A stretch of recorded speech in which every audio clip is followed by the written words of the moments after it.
and we sent the list of issues before a meeting. We had another meeting on the 8th of February, and just before that meeting took place, we were sent a document which was entitled Note for Maddens and Finucane Meeting. At the last meeting we discussed potential models of inquiry if one were to be held. This note sets out an overview of 3 current examples to aid discussion and to assist the family in making representations to the Secretary of State. That was dated January 2011. It set out the Baha-Musa inquiry, 2005 Act example. And it said there's a detailed, in the document it said there was a detailed protocol in place, which we hadn't got, but we got later. And then they referred to a non-statutory inquiry example, the Gibson inquiry, established by the Prime Minister in July 2010. And the other one was the information recovery example, which was a Hillsborough panel, which was a chairperson and 8 independent panel members to conduct an inquiry into the Hillsborough disaster in the football ground. And that was the document they issued. There's nothing about a review of papers. Nothing. Not in that document, not at any discussions. Nothing about a review of papers. So what happened then is we had a meeting then subsequent to that. On the 8th of February, the legal team met again. John and Michael attended as part of the legal team. And I'm going to just quote some parts of the discussion, and I'll publish these shortly. The official said a number of other things. He says, what won't happen is a period of silence and then a public announcement. The family will be forewarned. Scout's honour. The Secretary of State has given that undertaking, and not to do so would be out of keeping with the Secretary of State's engagement with the family. Now, we went on to talk about the Baha-Musa case. We said we hadn't got the protocol, and they said we'd get it for you. It's on the website. We talked about the restriction notice. We told them we had the protocol in the Al Sweeney case, which is another Iraq case, and we had a full discussion about the issues in our issue paper. And we told them very clearly, I told the officials that the family were not interested in a long drawn out inquiry. We told them that. And there was a discussion then about the 2 other principles. The principle 1, the state has its own Article 2 responsibilities, the way in which sensitive material is shared with the inquiry but doesn't get into the public domain. And we said the family have always recognised that there are going to be Article 2 issues in which certain material will not be made public, not even to the families. We recognise that. And then the second is the cost, is what they raised the cost. And the second is the cost, which is linked into how long the inquiry will take. And then they said we then looked at 3 examples that I've just mentioned there, and we said that it may be a good idea. But we emphasised at that time that we weren't interested in having a long drawn out thing. If the Finucane family want closure on this issue, they want the truth. They want the truth in a properly conducted way, and they want to have a structure in which that truth is likely to be provided. So we told them we didn't want a long drawn out inquiry. So I don't know what the Secretary of State or even David Cameron is saying, or what he means by what he's saying, when we made it very clear about what our position was. We told him we weren't interested in a non-statutory inquiry. And then at the end of that meeting, we were told, just tell us what the family wants. So having had that discussion, we then issued our submissions on the 10th of March, in which we set out what we wanted. And what we said very clearly, we want a Baha-Musa type inquiry under the Inquiries Act without the restriction notice. We had no problem about restriction orders under Section 19. Restriction order is an order issued by the chairman of the panel. We had no problem about that at all. We were concerned about the notice. There were no notices in Baha-Musa's case. And we said, well, we'll have one of those, please. And that was what we put that out. That was what we were asked to do. We put that out. We were told, it was a bit vague, But we were told that once they had our submissions from what the family wanted, there was a sort of discussion about there would be another meeting, to let the family know before it was announced as to what the decision would be. But we weren't told it was going to be that the Prime Minister would be involved in that. We weren't told that there would be a meeting in Downing Street. We were simply told that there would be a reconvening of the legal team meeting, and they would say, well, look, here's what we've decided to do. But we heard nothing at all from our submission. Nobody phoned. Nobody said, hold on, this Bahamusa thing, that's not a runner. Nothing at all. No response at all. Up until the end of August, when the NIO, it wasn't actually the NIO, it was Prime Minister's office phoned up to say that the Prime Minister wanted to speak to Geraldine in Downing Street. And I passed that on. So, toing and froing again, and we arranged the meeting on the 12th of October, Tuesday past. And again, what I wanted to know was, before actually attending the meeting, was what's it all about? What is the agenda? I wanted to know what was going on. I was totally unexpected. It was totally out of the blue that David Cameron would be involved in this. He hadn't been involved up until then. So I had a phone conversation with a senior official who was actually heading the legal team. He told me on the 7th of October, he said the Prime Minister personally spent time looking at the case and he knows the background. We explained it to him, that's what he said. Expect things to happen. The Prime Minister will set out his strong feelings about the case and how it should be handled. He confirmed the need to reveal the truth. He will set out a process where he thinks we will get there. He said that there was a lot of press speculation about the government. There's a lot of press speculation, he says, but the government have not been briefing the press. That's what he said.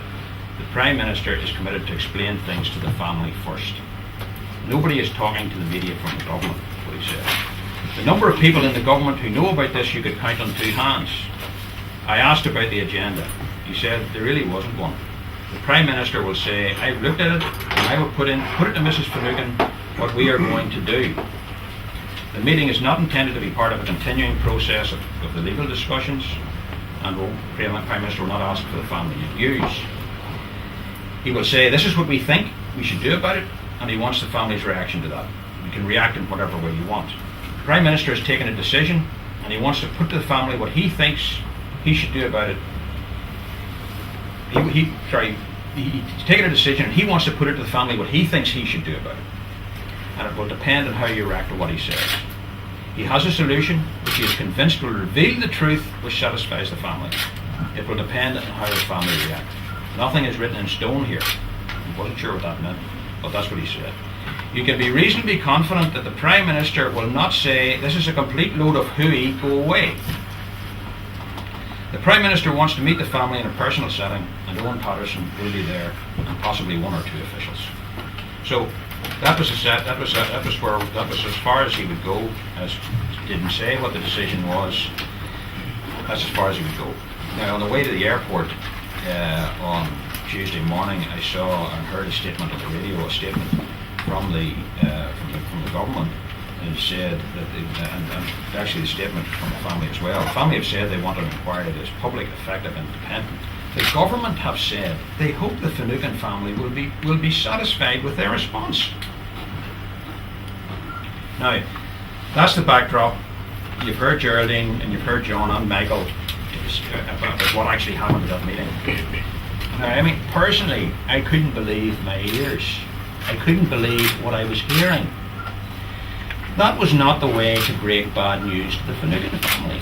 The way that should have been done was that if they decided that they weren't going to have a public inquiry, they should have had another legal meeting and said to me, well, look, this is the government decision here. You can relay that to Mrs. Finucane. And that's the way that should have been done. Now, they have been very pained to say all along that there's no decision made, and you've come along to London, you'll hear the decision. We're not telling you what the decision is, but come along to London and we'll tell you what the decision is. But nobody expected, none of the family, I didn't expect to be given bad news at that meeting. although they didn't say exactly what the news was. But if they were giving bad news as they were giving bad news, they should have put that in a different way. They should never have brought Geraldine and the family. So, that's my view on that, and I think it was disgraceful. I don't know why it happened that way, but they knew that the family wanted a public inquiry, and nothing less. And then not only that, but the family wanted a public inquiry under the Inquiries Act. So that's my view about that. And the government view might be, oh well, we never really did say what we would do. We never did say that there would be a public inquiry, did we? And we did say that if it wasn't in the public interest, we'd make a decision about whether it's in the public interest or not. They did say all that there. Of course they did. Of course they did. But they knew that they were giving bad news to the family. They knew that before they invited the family over. It was disgraceful. In fact, I couldn't contain myself at the meeting. As you would say, I just couldn't contain myself. It was disgraceful. It was outrageous. In fact, after the family gave their very strong views as a result of that, David Cameron and Owen Patterson scampered out of the room. Scampered out of the room and left us sitting there. I just never seen anything like it in my life. It was bizarre. So that's my view. That's the background, and there are documents here. I will publish them. There's a major issue about this review. A major issue about the review. People probably know that already. I'm maybe stating the obvious, but I've got here a bunch of statements here from the district court. Right, these are statements of evidence. Now, if I went to the court and the judge who had actually read those said, "Oh, I've read those papers and I found your client guilty," and I said, "Oh, thanks very much, Judge. Don't be too harsh on him," it would be outrageous. It would be outrageous. The principles of open justice, the principles of transparency are not here with Mr. De Silva. Now, how can Mr. De Silva read pages and statements and say he can get to the truth? How does he know that individual statements are truthful statements? How does he know they're genuine statements? He can't. This idea of coming to the truth and reading documents that Mr. Stevens investigated, it is nonsense. And I told David Cameron it was nonsense. And there's no, probably stating the obvious again, but it's just ridiculous. It's bizarre. I've never come across it in my life that they would say that reading statements will really be the truth. It just doesn't make sense.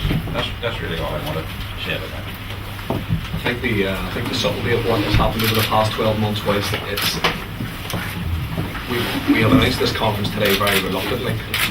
Throughout the past 23 years, there have been many periods within that time where we have taken part in discussions which, for one reason or another, have had to be kept private, and we have always honoured that privacy and that confidentiality, whether we are talking with British or Irish or American governments or officials or other bodies. The fact that since the meeting on Tuesday, the government seemed to be very surprised that there's an atmosphere that the Finucane family were misled, I think has led us to the press conference today. And I find it deeply insulting that the British government appear to be saying that it's okay to allow us to think a certain course will happen, but as long as I don't directly lie to your face, then that's okay. It can't be overstated how important it was that a model which they knew we were receptive to was brought to the conversation, into the discussions by them. They had our submissions, they had our position, and without labouring the point that Peter has made, that cannot be overstated. And I think that has led to the anger that my family have had since Tuesday. And whilst I don't wish to dwell on what has happened over the past 12 months, I think the very clear message that we want to send out today is that whilst we are disappointed, that we do feel humiliated, the support that we have received and the family have received on a private level from people in society here, and also from a political level all around the world, has encouraged us so much, and we want to extend our thanks and our gratitude to everybody who has encouraged and supported us, especially this week. It has made us even more determined, and my mother has said it in her speech. We will continue to campaign. We are certainly not on our own. And I think the British government should be worried that nobody is buying this. Nobody is buying this line that they did not mislead us for the past 12 months. And nobody is seriously buying this option that a review has any ability or any capability of getting to the truth. Do you believe it's possible that they had intended to offer you the inquiry? As you say, you assumed they were going to tell you on Tuesday. Did something change their mind? There's a lot of speculation about that. I don't think as a family we will ever truly know the answer. There had been leaks in the summer that an inquiry was to be announced. That does seem to be, I think, a very live question, that they had made a decision that they were going to have an inquiry, and that something or someone or some group has stopped the Prime Minister from going ahead with that and replacing it with a very secretive review. We don't know, but certainly whenever one looks at the timeline and the chronology of this, ever since an inquiry was announced in 2004, it makes me very suspicious, and I think people around the world are starting to wake up to that. What is it that the British government are hiding? Why did they have to introduce new legislation for us? Why did they have to have such control over how information was released? And how did they arrive to a point where even that model was not good enough, that they had to have it behind closed doors so that the public would have no knowledge whatsoever as to what statements are saying and where the evidence leads? It makes me very suspicious. You're saying categorically the whole thrust of all the behind the scenes negotiations was that there would be an inquiry without it being specifically given, but there was absolutely no mention of a review. The review, as announced by the Prime Minister, was not mentioned once in the past since our discussions with Owen Patterson last November. Our tenor, our submissions all pointed towards, and they will be released. It's with great reluctance that we feel that we have to do this. It's somewhat of a distraction. But I think when our credibility and our bona fides and integrity as to what's gone on over the past 11 months is being questioned so publicly by the government, we feel that we have no option to do so. Everything that we asked for, all our submissions are there for everybody to see. How the Prime Minister can say days before this meeting that he was confident we would be happy with what was to be announced, beggars belief. Can I just clarify something? Was it August that you were told by an official that you can be reasonably confident that the Prime Minister is not going to say this is a complete load of hay? Is that an August? That was in October. That was on the 7th of October. Before we went over to London. I mean, the question is, did they mislead you deliberately, or was the meeting arranged? Cameron even thought he was going to tell you something different, and something at the last minute changed the mind. It doesn't seem to have much advantage in him inviting you to Downing Street to give you this, because it's made the situation worse. Well, that's the point. I mean, it was bad news for the family. You don't deliver bad news to somebody that way in a public spectacle. You don't do that. Especially, they knew the family's expectations. They knew what the family were asking for.